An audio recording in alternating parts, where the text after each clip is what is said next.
voy a dar paso a la presentación. ¿Cómo es? Déjenme ir viendo con esto primero. Parece que no la hacer adelante. Un segundo, lo encuentro porque no lo logro ver. Al paso de la diapositiva.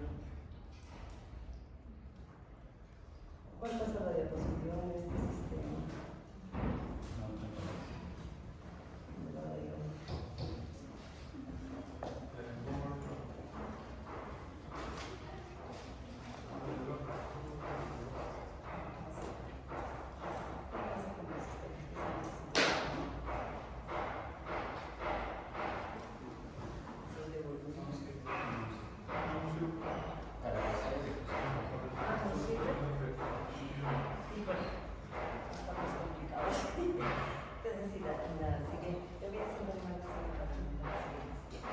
Gracias.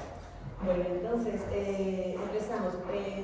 Llamamos ¿por qué cartografiando el futuro? Sería como la segunda parte de nuestro título, ¿no?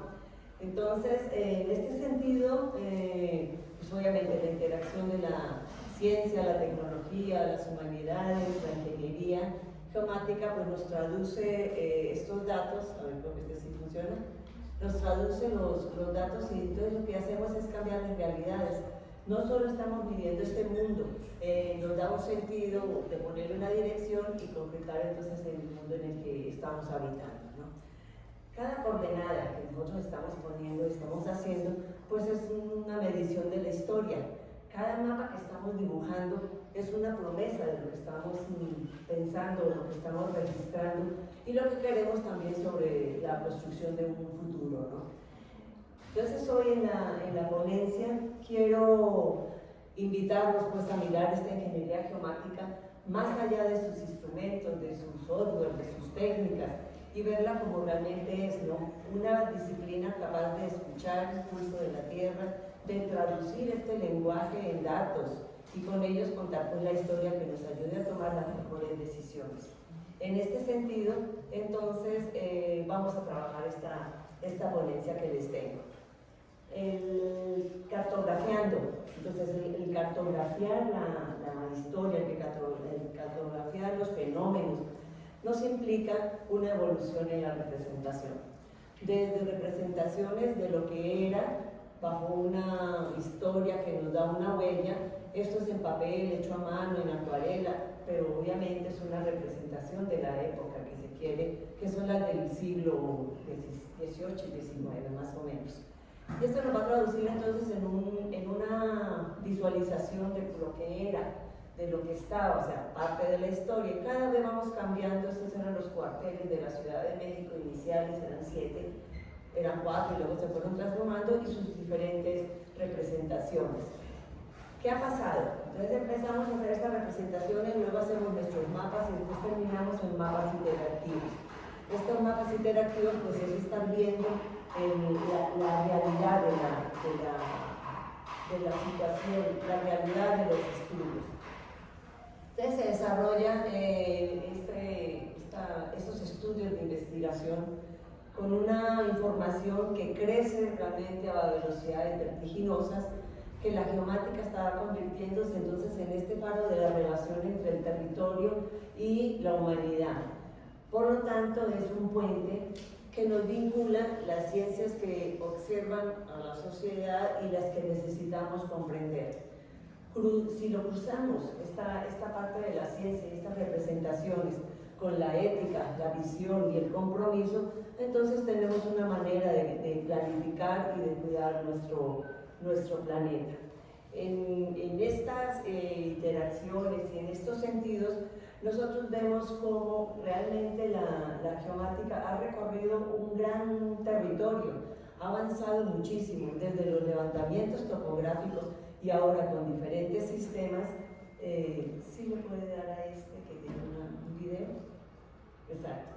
Desde los diferentes sistemas hasta llegar a los satélites, a representaciones con los drones, a representaciones y vinculaciones entre los drones y entre los nuevos sistemas. Aquí vemos un perro que Este perro puede llevar encima pues un GPS, un prisma, se puede comunicar y estos instrumentos que estamos viendo aquí pues nos permiten llegar a zonas y territorios que es mejor enviar a este tipo de herramientas que meter un humano en una mina o en una zona de desastre, ¿no? Entonces estas tienen la capacidad de hacer todo esto. Más, sin embargo, tenemos que todo esto se está englobando, se va englobando en la inteligencia artificial. Entonces, el perro tiene inteligencia artificial en este momento para poder hacer todos estos trabajos que le van a poner. Tenemos entonces que para poder trabajar con la inteligencia artificial, la geomática empezó a trabajar y a combinar la percepción remota, los sistemas de información geográfica, y esto nos lleva a todo un sistema y modelado de metodologías que pueden entonces estudiar asentamientos, transporte y su impacto, desarrollo urbano y rural, al peligro, definir la vulnerabilidad, para poder calcular el riesgo, también para tener acción en las emergencias y entre muchas otras investigaciones que se están desarrollando. Esto nos indica que necesitamos desarrollar una serie de algoritmos que puedan aprender estos datos para poder definir patrones que ya se han observado. Y se programan estos datos y se requiere entonces poca intervención humana. Hasta este momento requerimos mucha intervención humana todavía, pero son parte de la inteligencia artificial, el machine learning. Luego sigue en este sentido, se da una serie de aprendizajes que nos permiten llegar a unas conclusiones más precisas. En este caso podemos hablar de ordenamientos territoriales o de gestión del territorio también.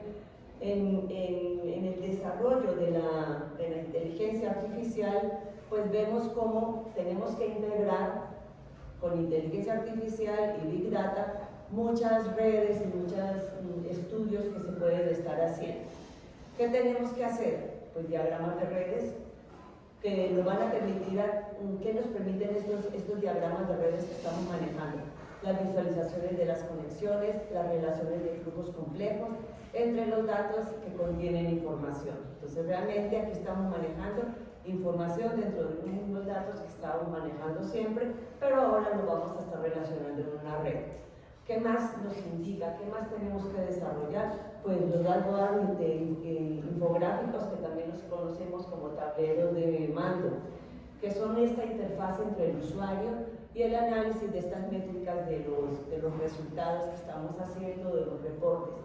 Esta parte es muy importante si nosotros queremos que nuestras investigaciones realmente lleguen a los usuarios y que se entiendan. Nada sacamos con desarrollar investigaciones y mandarlas en los artículos y guardarlas y tener diagramas de flujo muy bonitos cuando no tienen una aplicación real. Si el usuario que no es experto en manejar estos diagramas no puede entender el desarrollo, por lo tanto tendríamos que estar llegando a un usuario que sí pueda trabajar y que pueda tomar las decisiones. Por lo general, los tomadores de decisiones no son los que van a hacer este tipo de desarrollos.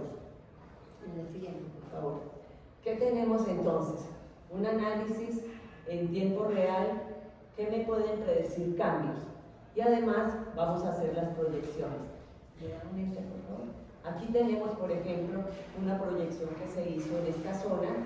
Y ahora vamos a mirar las proyecciones acá en una deforestación en Camboya. 2010, siguiente. 2013, siguiente, 2016. Entonces, si se fijan, del 2007 al 2016, este cambio que se dio fue totalmente impresionante en esta zona, y es una zona que tenemos de deforestación. Ejemplos como esto vamos a estar viendo no solo en Camboya, en cualquier país latinoamericano. Estos son sucesos que se pueden apreciar o se pueden capturar con mucha frecuencia. En la siguiente, por favor. A pesar de que tenemos redes, satélites, inteligencia, vínculos, Big Data, de todos modos no nos escapamos de esto, ¿no? Tenemos que estar trabajando también en campo. Aquí, por ejemplo, estamos haciendo una mezcla de mortero para poder poner unas placas. Hasta las mezclas de mortero nosotros tenemos que estar también trabajando, dependiendo de la empresa, dependiendo de la universidad, de los recursos que se tengan, o se untan las manos o pueden contratar a alguien, ¿verdad?, que esté haciendo ese tipo de trabajos. Pero en general en la investigación y en nuestras universidades pues nos toca untar los manitos y hacer todo este tipo de trabajos, ¿no? Tanto estos como muchos levantamientos. ¿Por qué? Porque para alimentar la inteligencia artificial se necesitan datos, y los datos se necesitan para poder hacer los algoritmos, y los algoritmos se necesitan para poder hacer las proyecciones. Siguiente, por favor. Entonces, ¿qué es lo que realmente estamos haciendo? Digitalizando la realidad, ¿no?, para lograr todo un propósito con inteligencia artificial. Lo de siempre, la información es poder. Aquí tenemos pues, pinturas y cosas que se hacen con inteligencia artificial para poder mostrar este tipo de realidades que queremos ver. Siguiente, por favor. Ok, ¿esto qué implica para ustedes? Esto implica que la geomática como tal ofrece todo un panorama competitivo. ¿En qué sentido está esta competencia? Tanto en otras disciplinas como en ciencias de la Tierra y en otros avances tecnológicos que se realizan a gran velocidad. ¿Qué tenemos aquí? Una empresa, esta empresa es de Noruega, y este otro que vemos aquí, el Supermarket, es de China, ¿no? ¿Qué pasa con esta empresa? Pudimos ir a la compañía, a una de las sucursales que tienen en Boca del Río, donde se dedican más que todo a estudios oceanográficos. Toda esta red de sistemas ya antes eran monitoreadas y eran trabajadas con buzos y todo este tipo de trabajos. Ahora no, ahora lo hacen robots y lo manejan mediante inteligencia artificial. Después vamos a ver otros ejemplos. En Supermap es un GIS que lo diseñaron los chinos y está ahora compitiendo muy fuerte en México y en Latinoamérica. En Europa ya tienen bastantes años con ArcGIS, porque ArcGIS es mucho más caro que Supermap.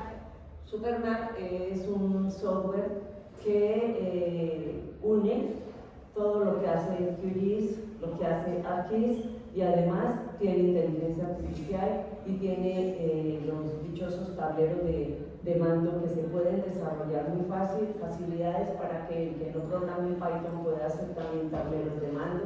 Entonces tiene muchas facilidades, como todos los chinos lo agarran y lo multiplican 1000 veces. Entonces tienen que estar en actualizaciones tanto con las otras disciplinas que están compitiendo ustedes, como en la parte de los sistemas. En esta empresa, por ejemplo, en la producción y levantamiento hay un colombiano que estudió en la Universidad de Chicarrasco, José de Caldas, hay una uruguaya y un venezolano. No hay mexicanos, los que están trabajando en esta área, ¿no?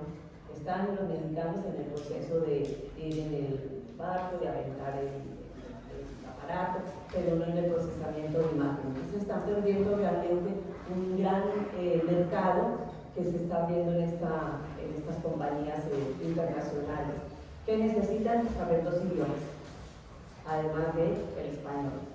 Siguiente, por favor.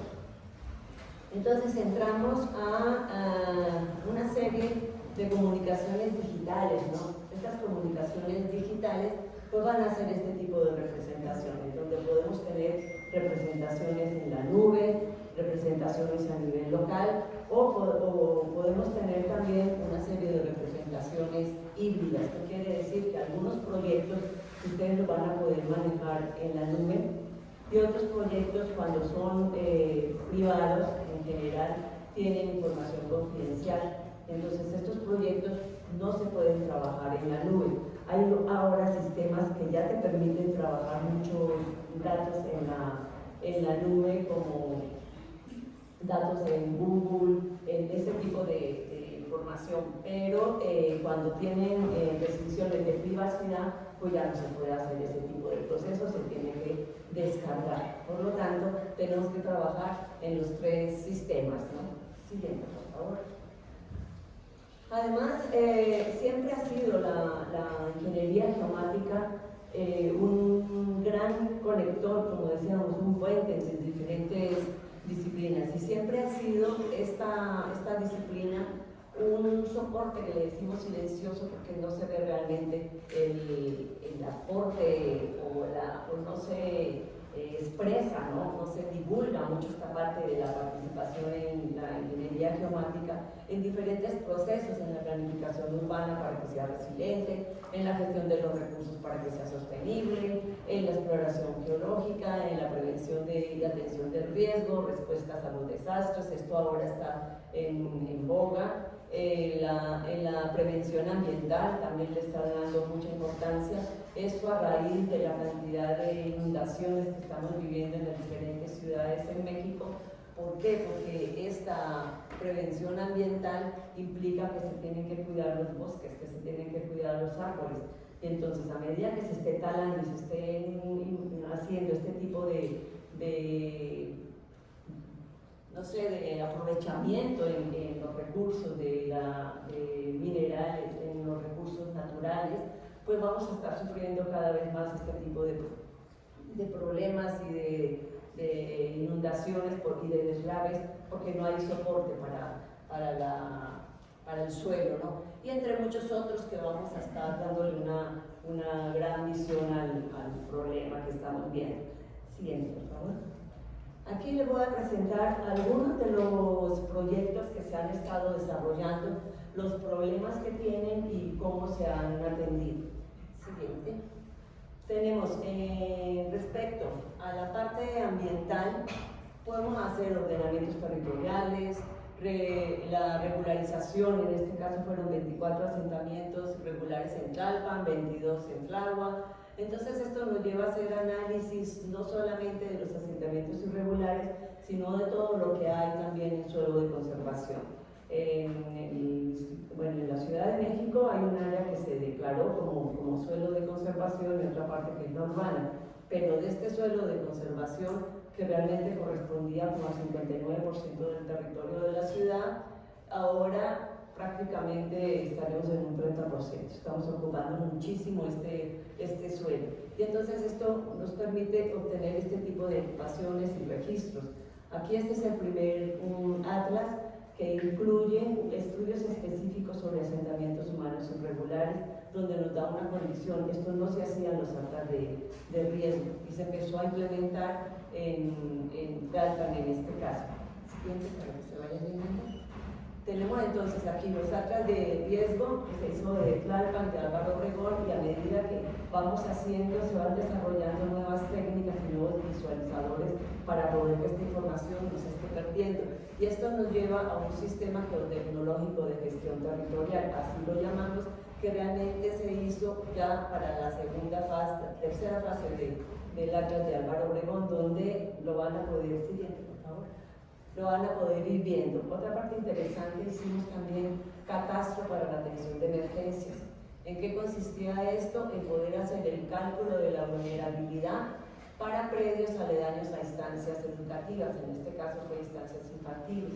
Y entonces se realizó, este estudio para poder definir, porque decían, bueno, viene un sismo, entonces sacan a todos los infantes y los ponen en el círculo que pintaron, pero no se dieron cuenta si las partes de las viviendas vecinas tenían más riesgo que el propio caso, en este caso la propia estancia infantil.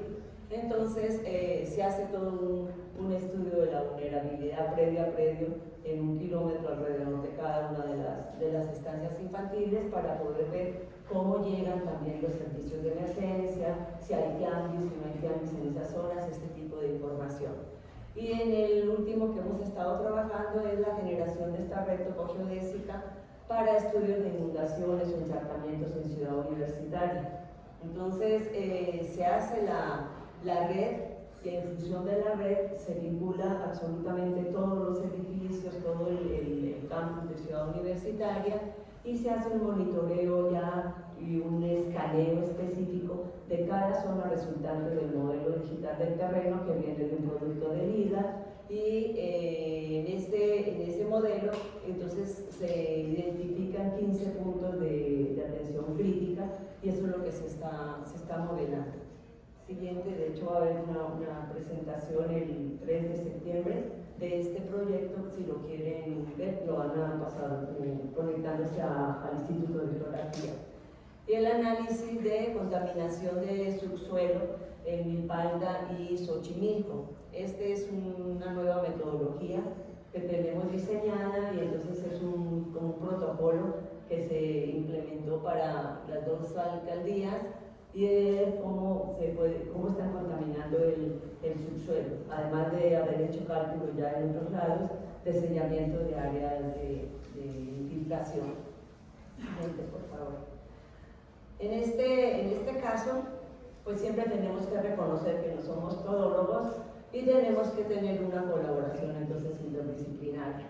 La investigación entre la ingeniería geomática tiene un papel transversal. ¿En qué sentido? Que se va a conectar con biología, con ingeniería civil, con salud pública, con economía, educación, sociología, geografía, geofísica y muchas otras más. Nosotros hemos trabajado directamente con la parte de geografía, geofísica, con ingenieros civiles, con la parte de biología y con la parte de economía. En educación pues siempre estamos trabajando.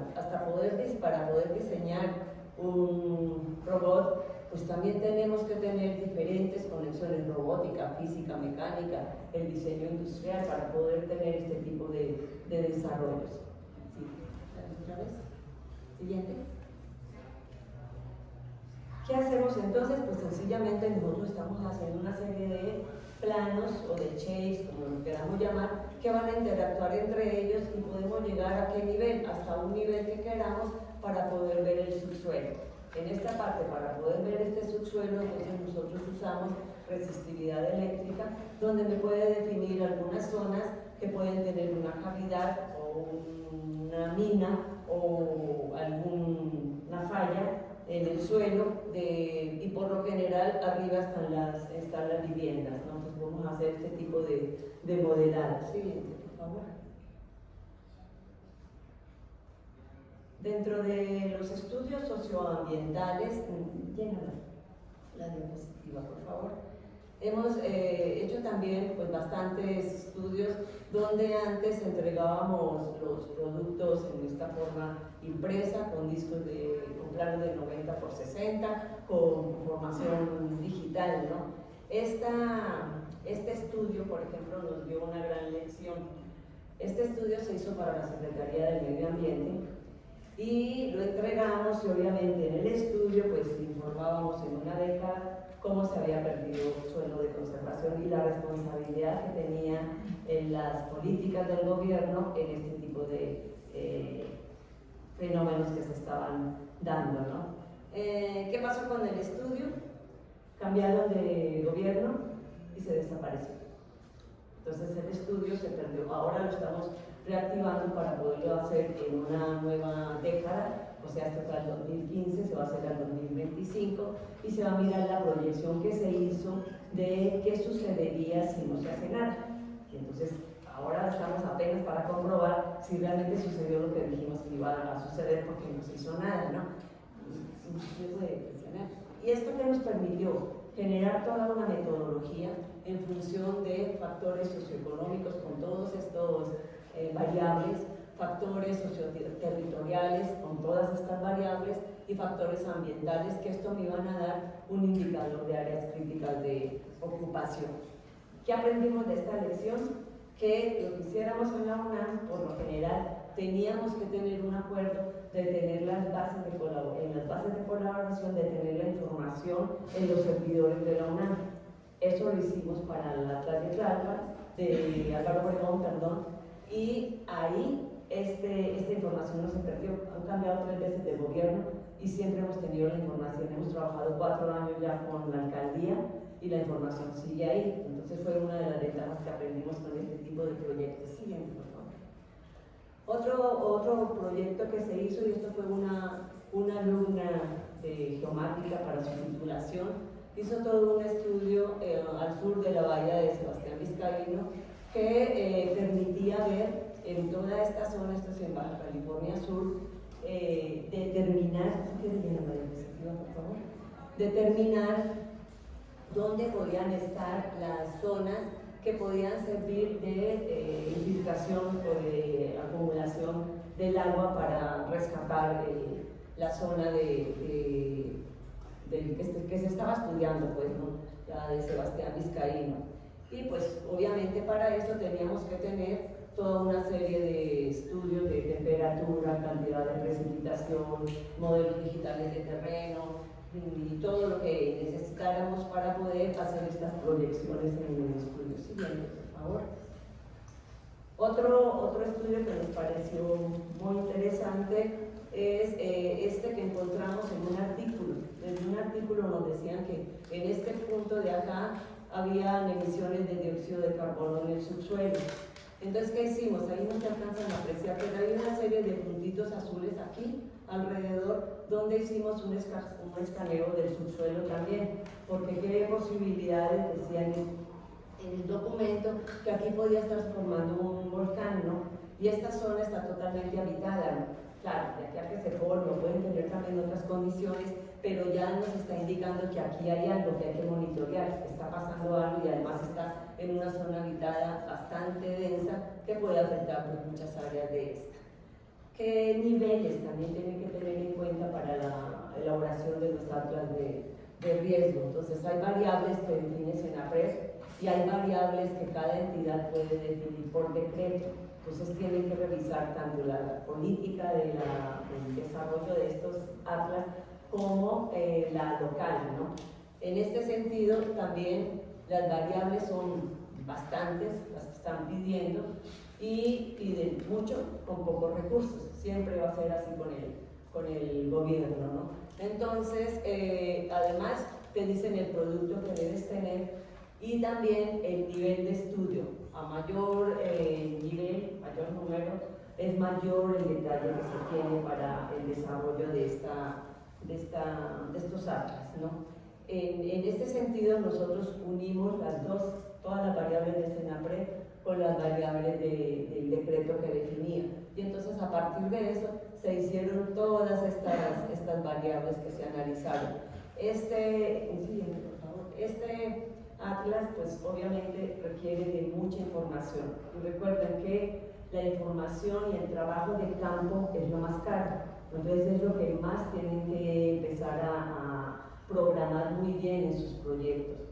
¿Qué usamos? Pues aquí tenemos otra vez un estudio de resistividad eléctrica. Este es el aparato que nos mide la parte de resistividad. Este nos permitía en el mismo campo hacer la inversión del modelo y nos daba algunos resultados para saber si estaba bien o no. No teníamos que esperar ir al gabinete para procesar y luego regresar de nuevo a campo, entonces nos ahorraba bastante tiempo. ¿Sí me la entienden?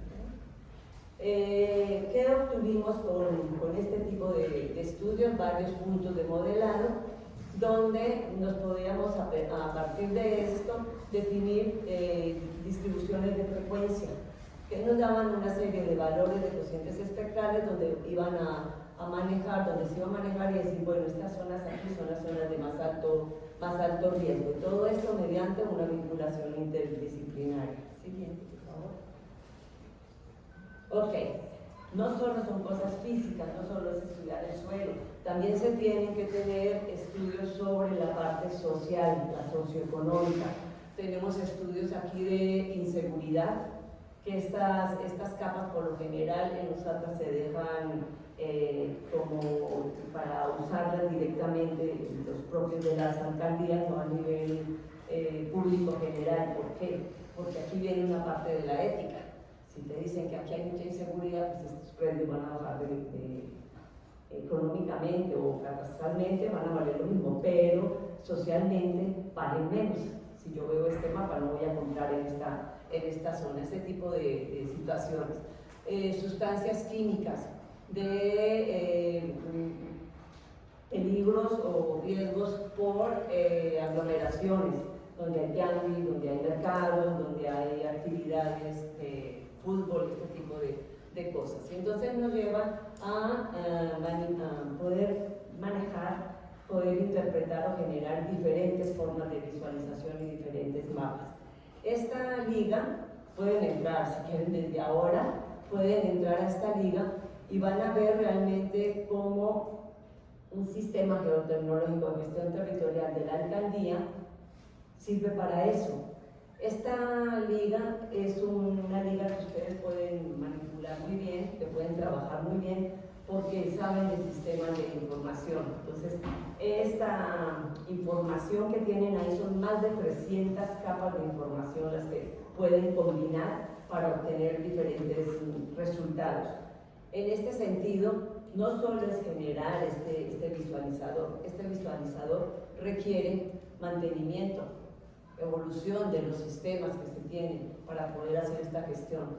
Requiere un análisis de procesos gravitacionales también, porque todo se va moviendo, va cambiando, y requiere la definición también de zonas de mayor riesgo, ¿no? ¿En qué sentido? En que si saben de procesos de este estilo, pueden combinar diferentes capas de información, geológicas, hidrometeorológicas, con antropogénicas, y entonces van a definir diferentes evaluaciones de riesgo. Entiéndanlo, por favor. Y le ponen el video. Esta es una demostración de un estudio que se hizo, no sé si recuerdan, una metodología que se hizo en una de las pirámides para poder ver qué había debajo y encontraron un cenote. Pues es la misma metodología, solo que aquí, en vez de tener pirámides encima, tenemos un montón de casas, de construcciones, de edificios y demás.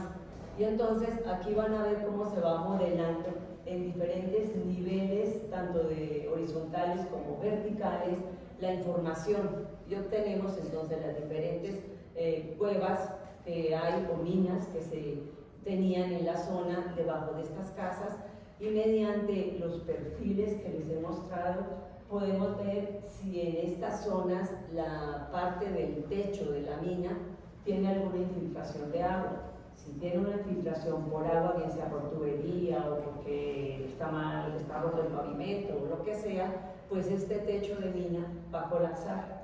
¿Y qué va a pasar? Pues estas casas se van a venir abajo, ¿no? Entonces, este tipo de herramientas nos pueden dar esta forma de visualización, ¿no? Y entonces esto nos ayuda, ¿para qué? Para poder tener un catastro definiendo cada una de estas viviendas en qué posición está, y poder hacer una atención de emergencias en un caso dado. Si tuvieran estancias infantiles en esta manzana, pues se podrían atender, modelar o modificar o cambiar de lugar, porque uno de los problemas de tener esta información es que el gobierno tendría que estar rellenando esas minas. Y no sé si ustedes saben que rellenar una mina es muy caro.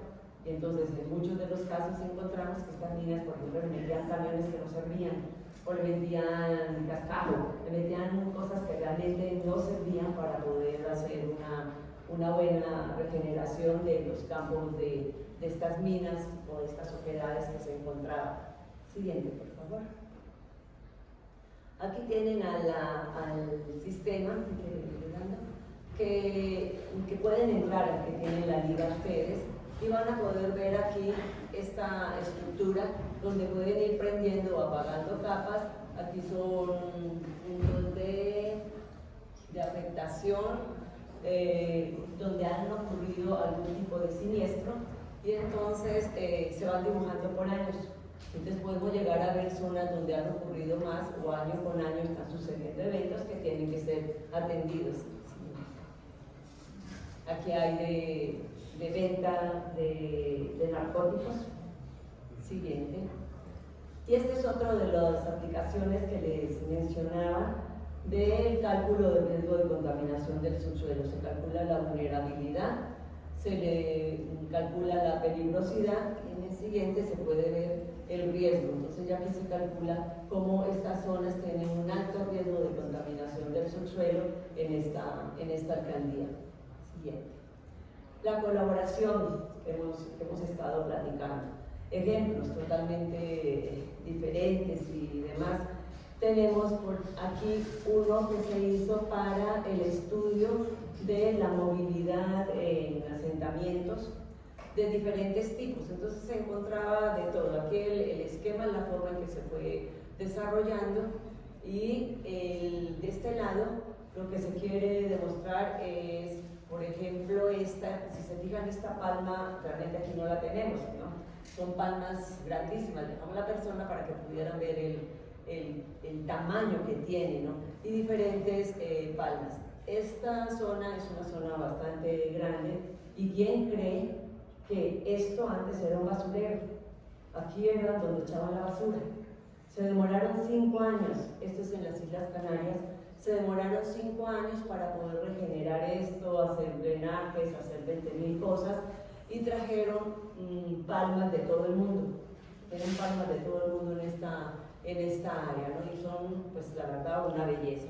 O hacer turismo ecológico, ¿no? Donde realmente se hace un turismo ecológico, donde conservan el medio para poder analizar, ver reportajes y demás. Siguiente diapositiva, por favor. Ok. Entonces, en la colaboración, ¿recuerdan la empresa que les mencioné que tenía nuevos instrumentos y que era bueno, que era un campo muy bueno para que ustedes estuvieran trabajando en esta parte? De hecho, el venezolano que está trabajando vino a hacer la maestría en Baja California en oceanografía y está trabajando aquí con ellos. Entonces hacen la batimetría, hacen diferentes tipos de estudio,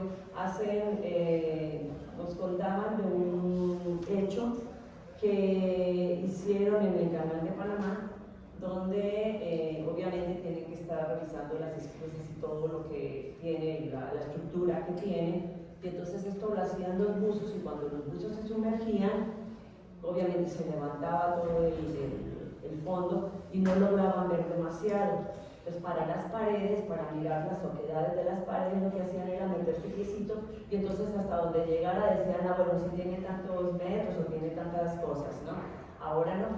Ellos tienen robots, obviamente, que solamente van, y si tienen un balcón de lanchita, lo avientan y ya lo tienen programado para que vaya y vigile. Lo que ellos calculaban que era un pie, a lo mejor eran 3, 4 metros más, ¿no? Entonces ya tienen mucho mayor precisión y menos riesgo.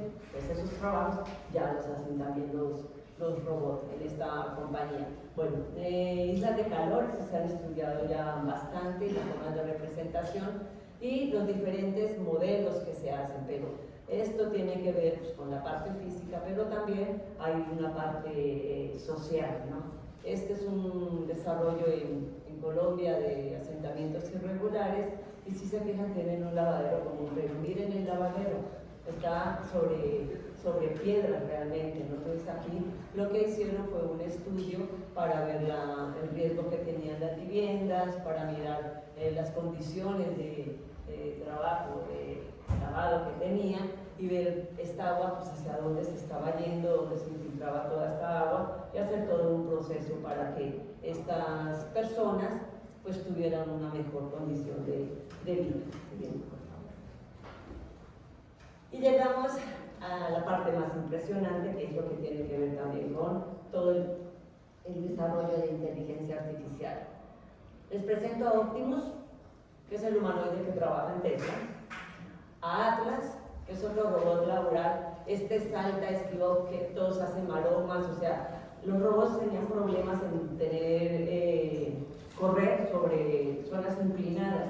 Este robot puede correr sobre las zonas inclinadas, agarrar las maderas, lo que le indicaran, y trabajar en toda una industria. Y tenemos estos que eran los que iniciaban en la parte de la agricultura, ¿no?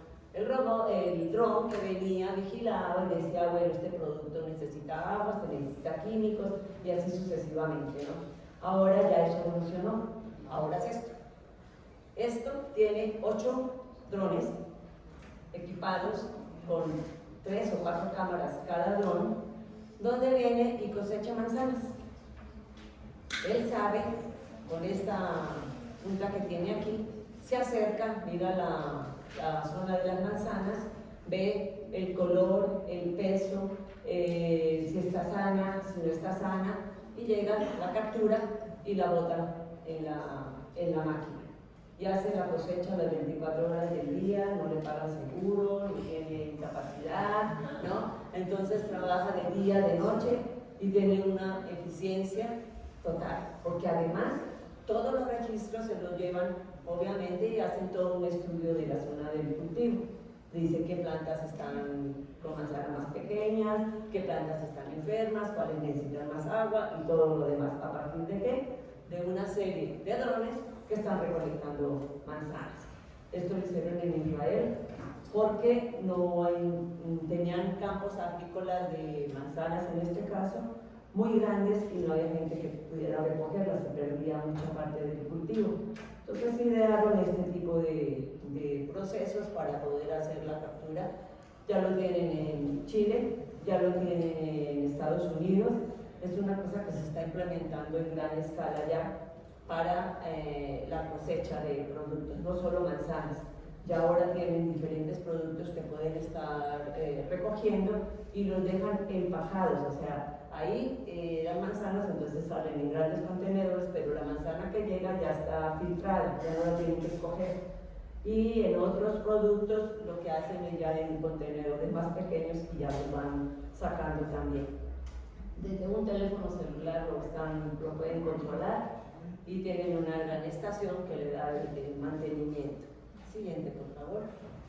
Pero no solo tenemos robots de trabajo o robots de este estilo. Y ahora tenemos, aquí les presento al humanoide Ameca, que este ya tiene un sistema que puede tener expresiones faciales. El robot es ESPN, es también un humanoide que ya habla 20 idiomas distintos.